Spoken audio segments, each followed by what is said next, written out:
Okay, let's bridge the gap between the modern commuter experience on the Bishop Ford and the ancient spiritual frequency of the land. This is my research summary.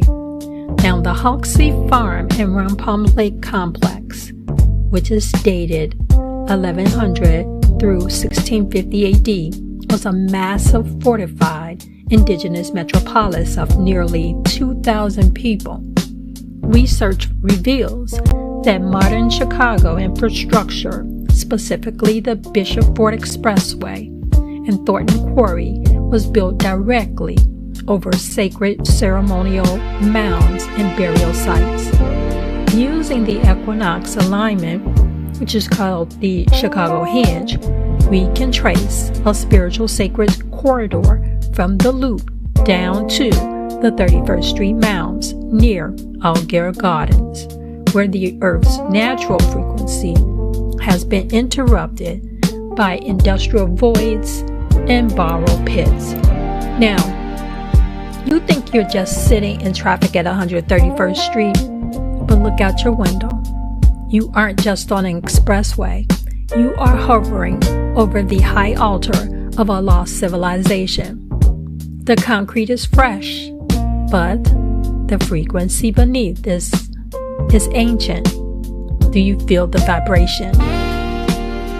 I'm Lenora, Master Researcher, and today we're pulling back the pavement from the hinge of downtown Chicago to the shadows of Altgeld Gardens, a hidden celestial blueprint which connects our city to a 700-year-old spiritual house. We found the aerial footage. We've mapped the mounds, and today we're letting it rip on the true history of the South Side. If you haven't already listened to my podcast on this particular subject regarding the Hoxie Farm and the mounds at Bishop Ford, as well as the Quarry on 100, actually located on the I-80 and the 294 Expressway, I don't know what you're waiting for. But let's get into this. Now, the sacred corridor, which is the line of energy that follows down that road to the equinox sun. It starts in the skyscrapers of the Loop and hits the earth at the 31st Street Mounds. No, the 131st Street Mounds. Now, this wasn't a coincidence. It was a calendar. Let me tell you about the Great Theft. To build the Bishop Ford, they needed dirt. They didn't just dig a hole, they dug up history. Go down to the south side, south suburbs of Lansing, and you hit Wampum Lake, which is a bower pit, a scar left behind when the state dredged ancestral mounds to pave the road you drive on today. Bet you didn't know that. Now, the industrial void is, there's the Thornton Quarry. What was once a high altar for the Fisher and Hubert tribes is now a 7 billion gallon void. We've traded a spiritual powerhouse for a stone quarry, and the land's resonate frequency. It has been changed forever.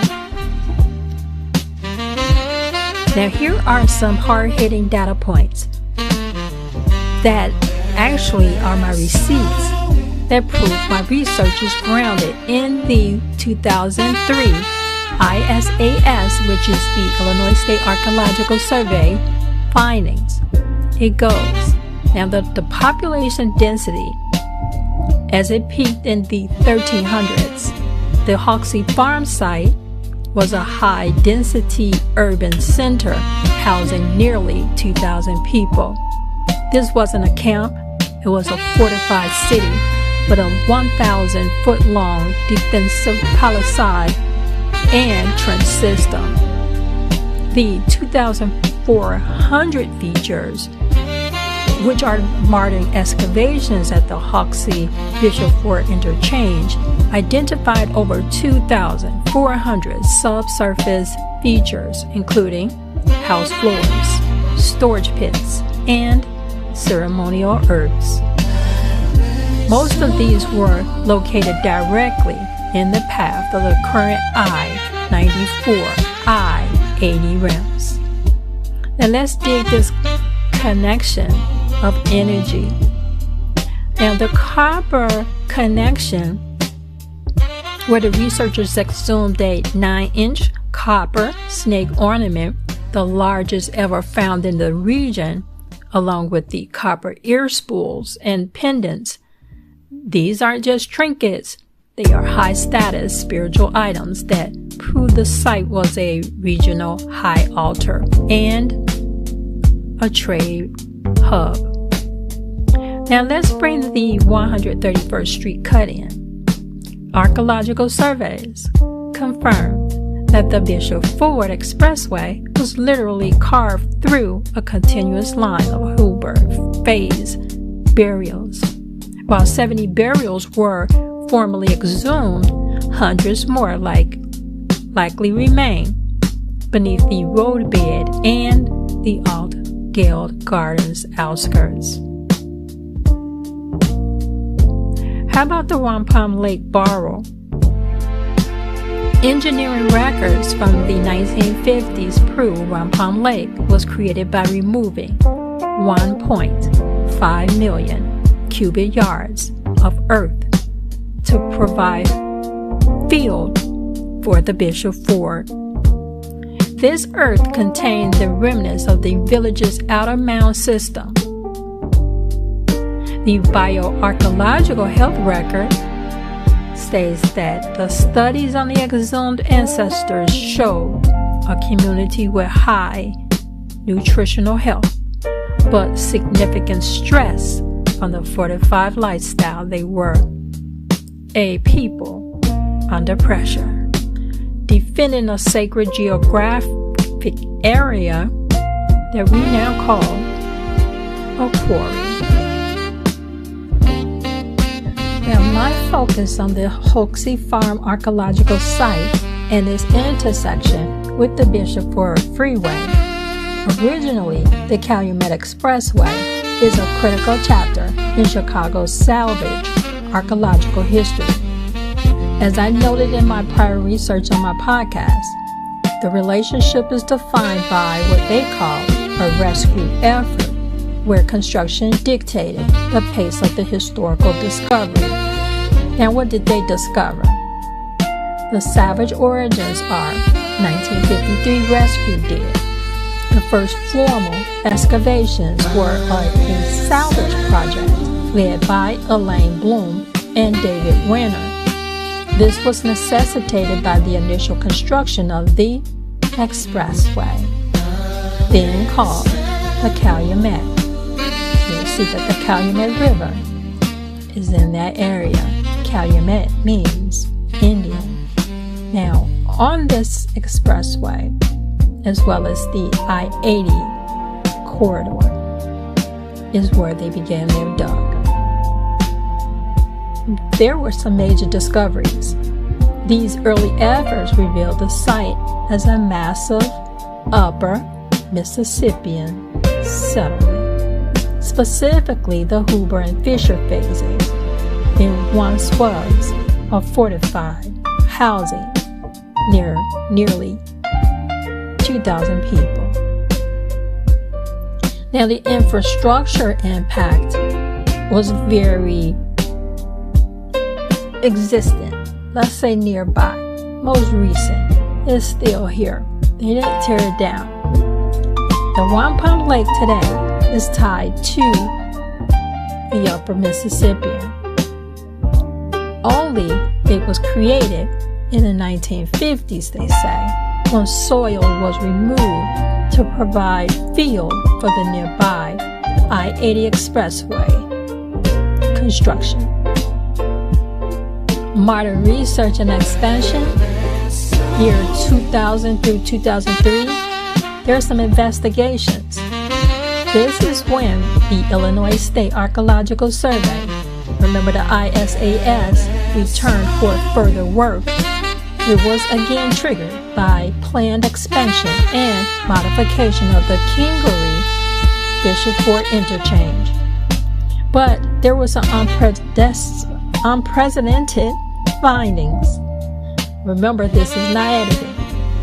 These later digs documented over 2,400 subsurface features and the largest collection of Amerindian copper artifacts found in the Chicago area. Ongoing rehabilitation. As of March 2026, a new long-term rehabilitation project is underway again on the Bishop Ford, while largely focused on resurfacing and bridge repair between Martin Luther King Drive and US 6. It continues the legacy of heavy infrastructure work in this historically sensitive corridor. Let's get on to some more findings regarding the Hoxie farm, the Wampum Lake, and the environment and culture of the Amerindians.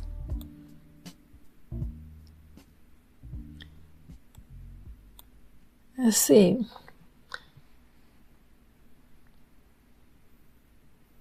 Now, I actually was able to go onto Google Earth and do a aerial discovery of footage connecting the Hoxie farm site to the Thornton Quarry, the Wampum Lake, and the Bishop Ford Expressway, actually creating a powerful visual narrative of how Chicago's modern infrastructure literally sits on top of an ancient indigenous civilization.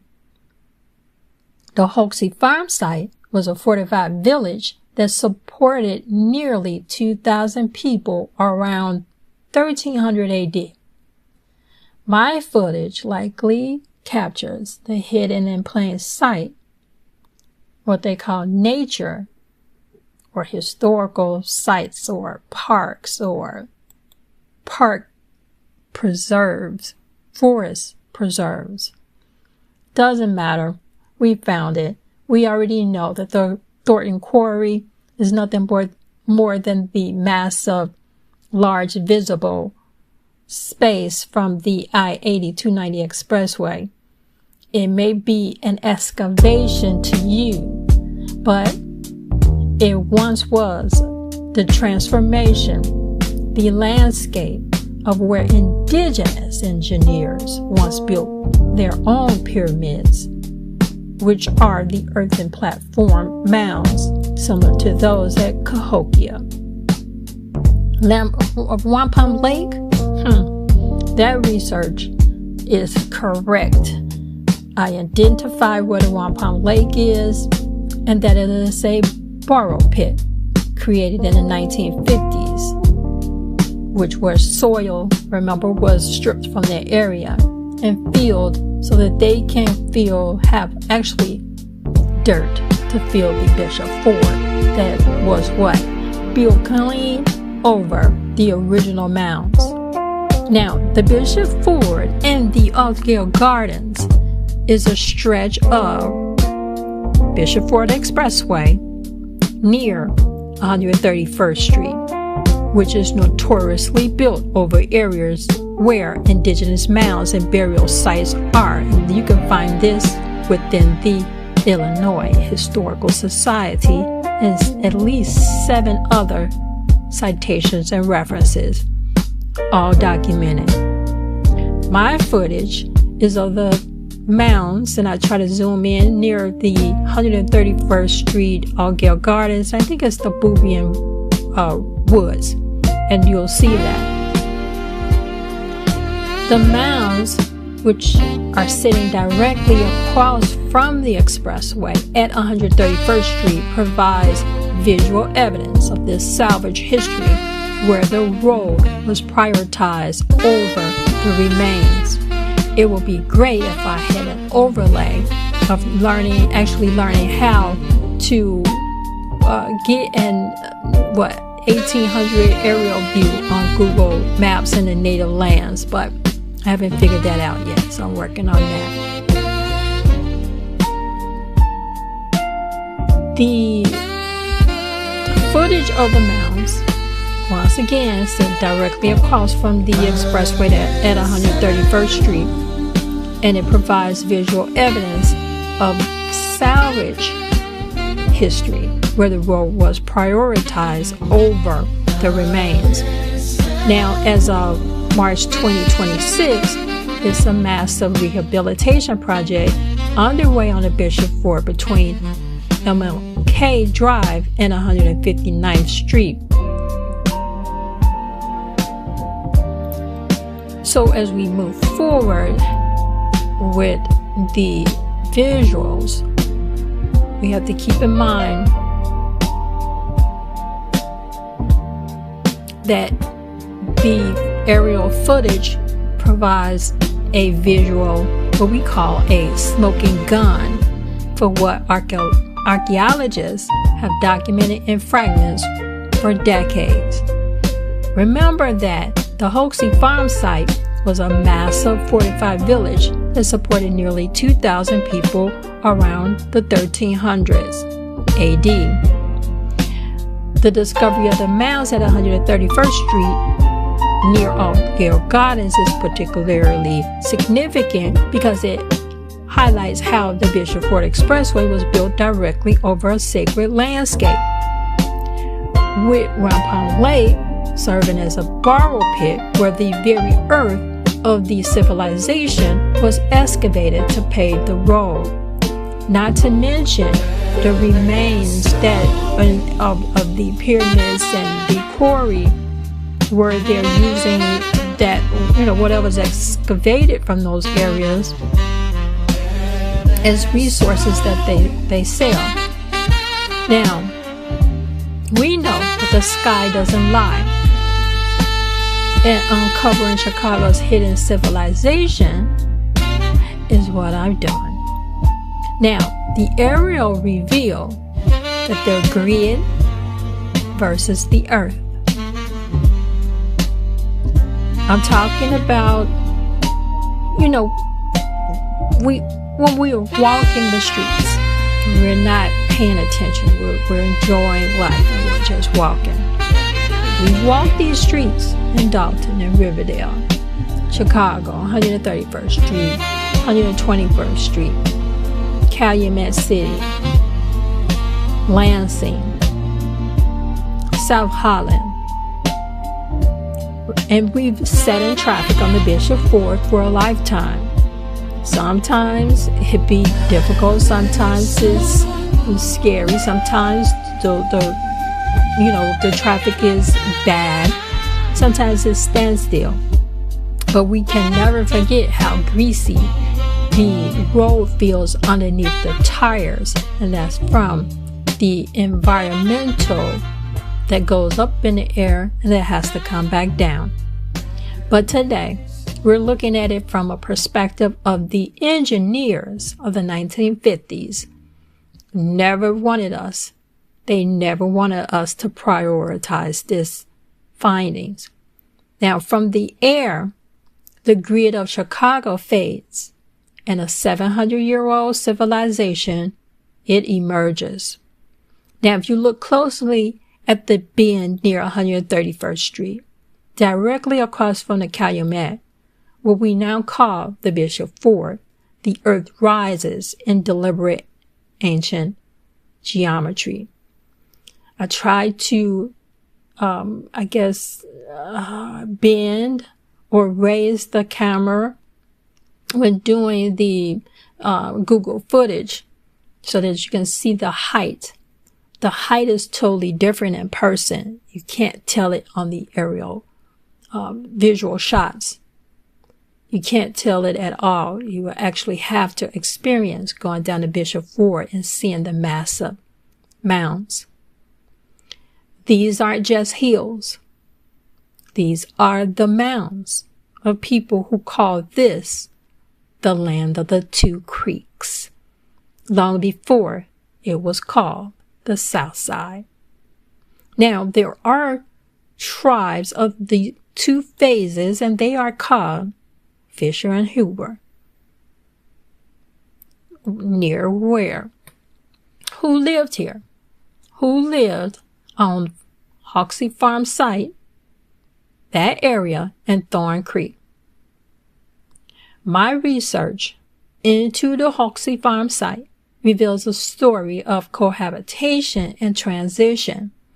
Between 1300 and 1600 AD, this was a massive hub for the upper Mississippian cultures. Two distinct but related groups, the Fisher and Huber phases, they all lived here together. The Fisher people, those are surnames, hint, hint. The Fisher people, the earlier residents known for their curvilinear pottery and complex social structures.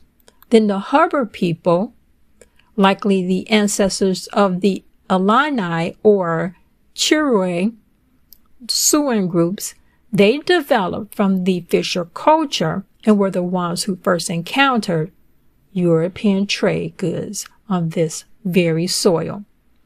Now, they weren't just passing through. They built a fortified village, a defensive powerhouse with trenches and palisades to protect a population of 2,000. This was the urban center of the Midwest. We can get into the theft of the earth, talking about Wampum Lake and the Quarry. Now look at the Thornton Quarry. We call them pyramids of industry today, but this massive excavation sits on the doorsteps of what was once an indigenous ancestral home. And then there's Wampum Lake. History books call it a lake. My research calls it a borrow pit. In the 1950s, when the state needed fuel to raise the Bishop Ford and I-80, they didn't just take dirt. They took the mounds. Mounds are where people are buried. That would mean remains of the Indians or the Indigenous that lived in that area. They stripped the sacred earth of the Hoxie site to pave the way for commuters. So every time you drive over 131st Street, you are driving over the foundations of a city that was forced into the shadows. Let's get into the living history. Now, from Altgeld Gardens to the Lansing border, this land still speaks. The mounds are still there, watching the traffic go by. I'm Lenora Johnson, and we aren't just looking at the past. We're standing on it.